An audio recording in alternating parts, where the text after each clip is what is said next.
Hello everyone, welcome to my channel. आज मेरा जो टॉपिक है दैट इज़ फ्रॉम आईआर, वो क्रिटिकल थ्योरी की ओरिजिन, अजम्पशंस और उसकी लिमिटेशंस और प्रेजेंट रेलेवेंस क्या है उसके बारे में हम पढ़ेंगे।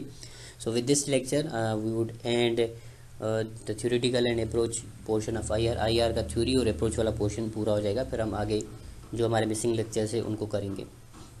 सो before we begin our lecture I would request you to kindly subscribe to my channel. Origin of the theory, critical theory की ओरिजिन क्या है अगर उसको हम देखें, रूट्स जो हैं उसके फ्रैंकफर्ट स्कूल में है। Critical theory emerged from the Frankfurt school of social thought in the early 20th century, particularly influenced by like Max Horkheimer, Theodor Adorno and Herbert Marcuse. It was a response to perceived failures of Marxism to adequately explain cultural and political phenomena in the modern era. ये 20th century में emerge हुई। मुख्तलिफ scholars का इस पे काम था। Max हीमर थे, थियोडर ओडोर्नो थे, इन्होंने इस पे काम किया, इनका इन्फ्लुएंस था इस थ्योरी पे। ये रेस्पॉन्स में थी मार्क्सिज्म के फेल्यूर पे, अदर भी हम थ्योरेटिकल पर्सपेक्टिव थे, उनके फेल्यूर के रेस्पॉन्स में ये थ्योरी आई और जो कल्चरल और पॉलिटिकल फिनोमेना है मॉडर्न एरा में उसको एक्सप्लेन करने की कोशिश की।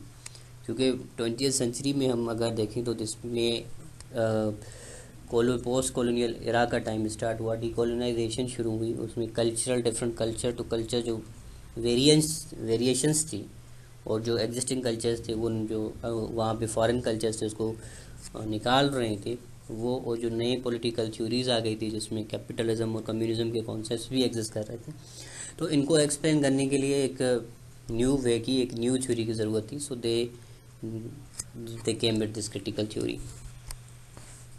एप्लीकेशन टू आईआर, इसकी आईआर में क्या रेलेवेंस है, आईआर में इसकी क्या अहमियत है। In the field of international relations critical theory gain prominence in the 1970s and 1980s as scholars sought to critique mainstream theories such as realism and liberalism for their emphasis on the state-centric analysis and their perceived neglect of issues related to power, identity and emancipation।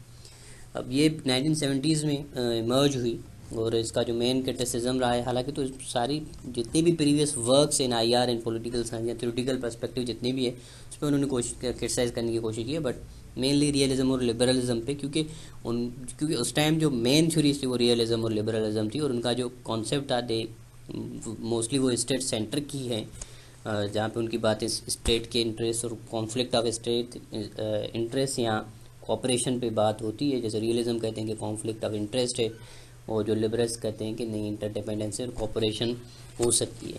तो इन्होंने इन पे काफ़ी तनकीद की, क्योंकि ये कह रहे थे कि आपने और जो एक्टर्स है इंटरनेशनल सिस्टम में उनको आपने बिल्कुल निगलेक्ट किया, इग्नोर किया, जिसमें पावर है, जिसमें आइडेंटिटी है।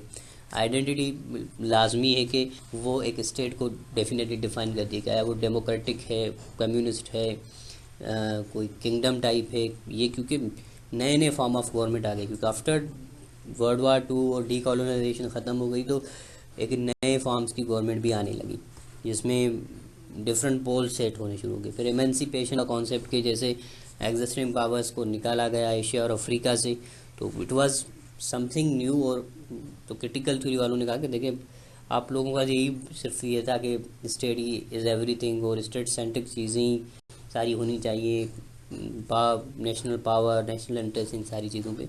सो there are multiple other assumptions. क्या है क्रिटिकल थ्योरी की, कौन सी पॉइंट्स पे रिलाई करती है, कौन कौन से वो पॉइंट्स देती है, अब उसको वन बाय वन डिस्कस करेंगे। पावर एंड डोमिनेशन, अब power and domination according to them उसकी क्या रिलेवेंस है, क्या वैल्यू है। The emphasises that international relations are characterised by power, asymmetries and domination, where certain states or group exert influence over others through economic, military और cultural means। उन्होंने कहा कि जो आपके इंटरनेशनल रिलेशंस हैं, बैन अवी रिलेशंस जो हैं वो डोमिनेशन के सिस्टम में चलते हैं, और जो पावर है उसकी जो करेक्टरिस्टिक है वो इन्फ्लुएंस अदर वो ज़्यादा है। जहाँ पे जो कुछ स्टेट्स या ग्रुप ऑफ स्टेट्स से अलाइंसेस बन गई थी, लाइक कैपिटलिस्टिक ब्लॉक था जिसमें नेटो वगैरह वाले कंट्रीज़ आ गए, फिर रशिया ने अपना ब्लॉक बनाया हुआ था, वो अदर कंट्रीज़ को इन्फ्लुएंस कर रहे थे इकोनॉमिक के थ्रू। जैसे यूएस इस्तेमाल करता था इकोनॉमिक सैंक्शंस वगैरह या पैसे की एड देके, मिलिट्री के थ्रू, डायरेक्ट आप इन्वेट कर दें किसी कंट्री को, या कल्चरल मीन्स के थ्रू आप अपना कल्चर किसी पे इन्फ्लुएंस करें।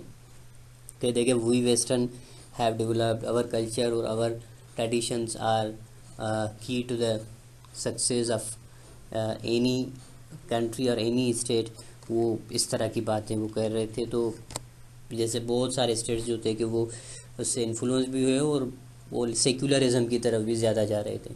तो जो पावर की डोमिनेशन है वो इस तरह से हो रही थी कि ना फ़कत मिलिट्री मीन पर इकोनॉमिक और कल्चरल मीन्स के थ्रू भी वो डोमिनेट करना शुरू किया था। Historical context advocates for understanding contemporary international relations within the broader historical context including colonialism, imperialism and globalization which have shaped power relations and inequalities on global scale। अब ये ना फ़कत प्रेजेंट जो कि कंटेम्प्रेरी इश्यूज़ है उस पर सिर्फ स्टक करते हैं, बट उनको अंडरस्टैंड करने के लिए जो पीछे वाली चीज़ें हैं उनको भी अपनी स्टडी में लेके आते हैं कि कॉलोनियलिज़म कैसे हुआ, क्या वजूहात थी, उसके क्या क्या रेमिफिकेशंस हुए, फिर उसकी पोस्ट कॉलोनियलिज्म की क्या रिलेवेंस है इम्पीरियलिज्म के कॉन्सेप्ट पे, और करंटली उस टाइम जो ग्लोबलाइजेशन की स्टार्ट हो गई थी, the world had become globalise industrialisation के बाद ये सारी चीज़ें वो अपनी माइंड अपनी थ्योरी में वो ला रहे थे कि जो पावर रिलेशनशिप्स है या इनइक्वलिटीज़ है वो किस तरह से ये चीज़ें शेप कर रही हैं। Emancipation and transformation aims to uncover and challenge the existing power structures and hierarchies in order to promote emancipation, social justice and transformative change in global politics। इनका मकसद ये है, इनकी अजम्पशन ये है कि जो एग्जिस्टिंग पावर स्ट्रक्चर्स है, जहाँ पे ये जो पोल्स बने हुए हैं या हियरार्कीज़ हैं कि ये पर्टिकुलर स्टेट्स ही डोमिनेट करेंगे या पर्टिकुलर एरिया या कॉन्टिनेंट ही डोमिनेट करेगा, तो उनके अगेंस्ट इमेंसिपेशन, आज़ादी हो, लिबर्टी हो, उनको प्रमोट करना, सोशल जस्टिस को प्रमोट करना, और जो ग्लोबल पॉलिटिक्स है, जो बैनुल-अक़वामी सियासत है, उस पर एक ट्रांसफॉर्मेटिव चेंज की बात की कि वहाँ पे एक ट्रांसफॉर्मेटिव चेंज हो। और ऐसे ही नहीं कि स्टेटस को ही बरकरार रहे या जो एग्जिस्टिंग स्टेट पावर से जो कि डोमिनेट करते आ रहे हैं, पूरे सिस्टम को शेक करते आ रहे हैं, जिसकी वजह से वर्ल्ड वॉर 1 हुई, वर्ल्ड वॉर 2 हुई। Why that system, the system has to be changed. इसकी लिमिटेशंस पे अगर बात करें तो इसकी क्या क्या लिमिटेशंस हैं। एक तो नॉर्मेटिव बायस कहते हैं जो इसके क्रिटिक्स है कि critics argue that critical theory in IR often adopts a normative stance that emphasises social justice and emancipation which can lead to overlooking empirical evidences or adopting a deterministic view of power relations.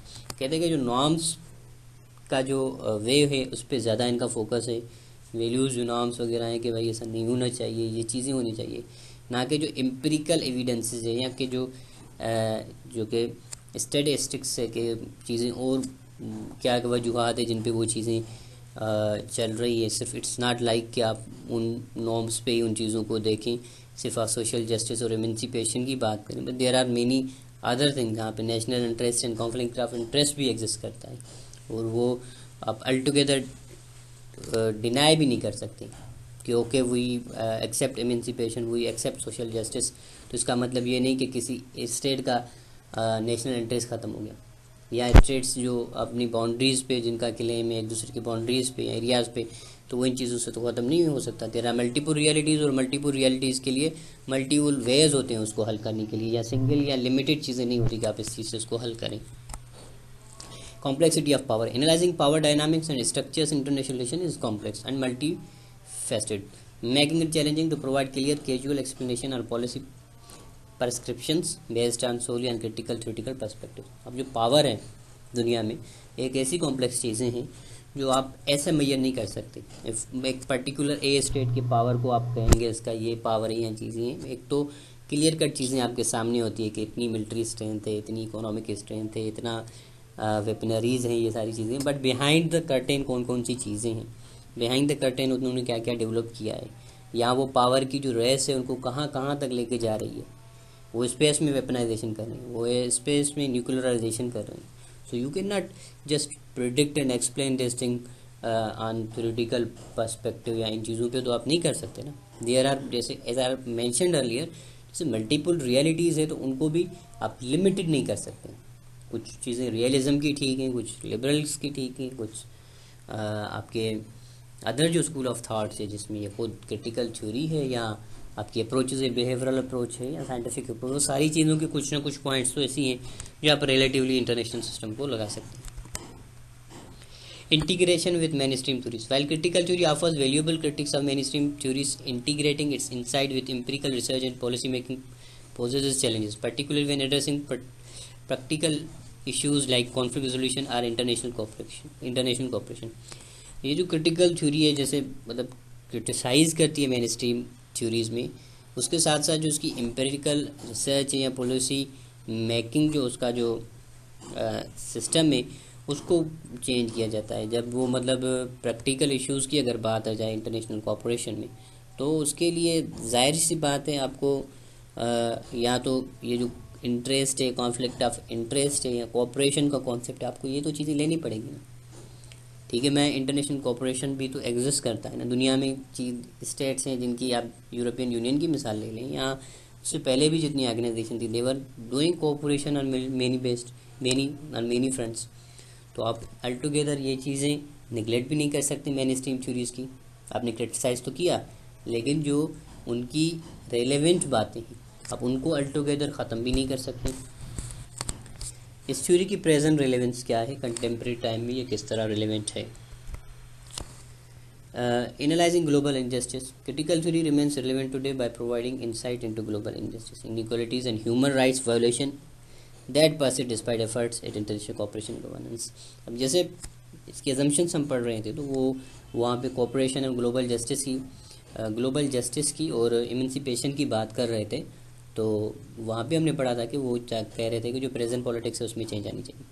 तो अगर हम देखें तो global system में, global politics में आज भी जो कि इनजस्टिस हैं, इनइक्वालिटीज़, वो तो एग्जिस्ट करती है ना। थर्ड वर्ल्ड कंट्रीज़ आज भी वायलेट हो रही हैं, उनके साथ आज भी मसाइल हैं।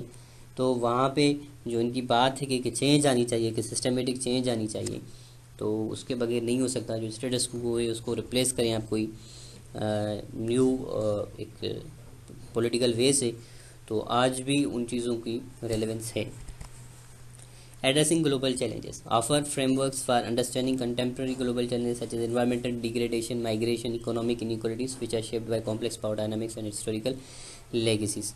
अब ये भी इनकी बात जो हिस्टोरिकल लेगेसीज है क्रिटिकल थ्योरी की, कि वो हिस्ट्री की भी चीज़ों को लेके आते हैं, और ये भी कहते हैं कि चीज़ें सिर्फ स्टेट सेंट्रिक नहीं है, स्टेट से बियॉन्ड भी है, जो इंटरनेशनल है, जिसमें आपका इन्वायरमेंट डिग्रेडेशन है। इसमें आप मतलब एक कंट्री का तो इशू नहीं है, ठीक है, कार्बन एमिशन सबसे ज़्यादा चाइना करे, यूएस करे, लेकिन उसका इम्पेक्ट जाके थर्ड वर्ल्ड कंट्री पे पड़े, तो ये तो उसी पर्टिकुलर कंट्री पे तो उसका इम्पेक्ट नहीं हुआ, वो उन दूसरे कंट्रीज़ पे हो रहा है। और जो पोलर रीजन से वहाँ पे भी मेल्टिंग ऑफ आइस हो रही है। तो इस तरह के जो इश्यूज़ हैं वो तो मतलब एक के लिए है ही नहीं। फिर इसके अलावा माइग्रेशन का इशू है, फिर इकोनॉमिक इनइक्वालिटीज़ के इश्यूज़ हैं, तो उनको एड्रेस करने के लिए जो इसकी अप्रोच है क्रिटिकल थ्योरी की, वो आज भी रेलेवेंट है।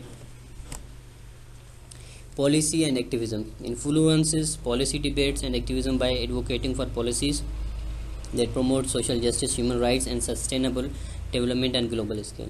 जैसे ये पॉलिसीज़ की बात की पहले भी, कि जो स्टेटस वो है उसमें जो इन सोशल इनजस्टिस है या ह्यूमन राइट्स की वायलेशन है या जो डेवलपमेंट के प्रोसेस नहीं हो रहे हैं उसको आप चेंज करें। तो जो क्रिटिकल थ्योरी है वो उन चीज़ों को चेंज करने के लिए, उसको रिप्लेस करने की बात करती है। It encourages critical reflection on existing international institutions and practices to foster more inclusive and equitable global governance. वगैरह जो कि मौजूदा हालात हैं, स्टेटस को है, उसको आप इस तरह बनाएं कि वो ग्लोबल गवर्नेंस पे हो और इंक्लूसिव हो, एक्सक्लूसिव नहीं हो, जिसमें सारे के सारे कंट्रीज़ को एज अ होल देखा जाए, उन सबको कलेक्टिवली उनके मसाइल को, जो चीज़ें इंटरनेशनली हैं उनको कलेक्टिव अप्रोच से हल किया जाए और नए वेज से किया जाए। जो ट्रेडिशनल थाट्स हैं या कि जहाँ पे जो कि स्ट्रॉन्ग जो है वो इन्फ्लुएंस करते आ रहे हैं through military, economic and cultural means, वो रिप्लेस होनी चाहिए। अगर इस थ्योरी की कंक्लूजन बताऊं या समरी बताऊं कि ओवरऑल इसकी एक छोटी सी डेफिनेशन में इसकी ओरिजिन या अजम्पशंस और लिमिटेशंस पे, इन summary critical theory in international relation challenges traditional paradigms bye focusing on power relations. ये तो ट्रेडिशनल आइडियाज उसको चैलेंज करती है, पावर रिलेशन पे फोकस करती है, इनइक्वालिटीज़ पे and structural injustice in global politics. Structural injustice किस तरह ग्लोबल पॉलिटिक्स पे, इस पे इसका फोकस होता है। While it is face critics for its normative biases and complexities in application. एक तो जो नॉर्मेटिव होना इसका, इसकी वजह से इस पर क्रिटिक्स करते हैं, क्रिटिसाइज वगैरह, वो दूसरी जो कॉम्प्लेक्सिटीज़ है इन इंटरनेशनल सिस्टम उस वजह से भी। It continues to offer valuable perspectives on understanding and addressing contemporary global issues through a critical lens. लेकिन फिर भी उसके बावजूद भी आपके जो मॉडर्न टाइम है इसमें भी इसकी रेलेवेंस आप अल्टुगेदर ख़त्म नहीं कर सकते। जो आइडियाज़ है वो उनको सही तरीके से आप एनालाइज कर सकते हैं, उस पर क्रिटिसाइज़ कर सकते हैं, उन पॉलिसीज़ पे। So goodbye till next time. So again I would request you to kindly subscribe and share my channel.